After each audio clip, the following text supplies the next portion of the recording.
UEFA champions লিগের দ্বিতীয় match ডেতে হোঁচট খেল বড় বড় দলগুলো। পরাজয়ের তেতো স্বাদ পেয়েছে রিয়াল মাদ্রিদ, বায়ার্ন মিউনিখের মতো দলগুলো। চোট কাটিয়ে আগে ভাগে ফিরলেও আলো ছড়াতে পারলেন না কেলিয়ান এমবাপ্পে, ভিনিসিয়াস কিংবা এন্ড্রিক।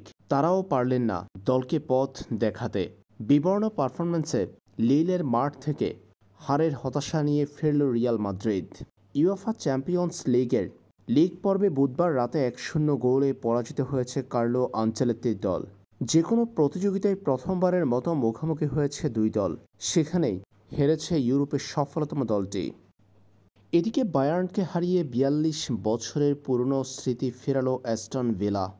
প্রতিপক্ষের উপর চাপ ধরে রেখে গোলের চেষ্টা করে পুরো ম্যাচ জুড়ে আধিপত্য দেখালো বায়ার্ন, তবে মিলল না কাঙ্ক্ষিত ফল।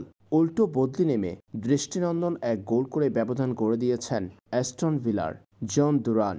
অবিশ্বাস্য এক জয়ে আনন্দে মাতোয়ারা হলো অ্যাস্টন ভিলা। নতুন আঙ্গিকে চ্যাম্পিয়ন্স লিগে বুধবার রাতে ম্যাচটিতে বায়ার্ন পরাজিত হয়েছে ১-০ গোলে। বায়ার্ন রিয়াল পরাজিত হলেও জয় পেয়েছে লিভারপুল। ইউএফা চ্যাম্পিয়ন্স লিগের নতুন মৌসুমে টানা দ্বিতীয় জয় এটি। নিজেদের আঙিনায় ম্যাচে আধিপত্য করল লিভারপুল। চ্যাম্পিয়ন্স লিগের প্রথম গোলের দেখা পেয়েছেন অ্যালেক্সিস ম্যাকঅ্যালিস্টার।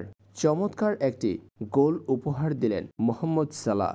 বলোনিয়াকে হারিয়ে শতভাগ জয়ের ধারা ধরে রাখল লিভারপুল।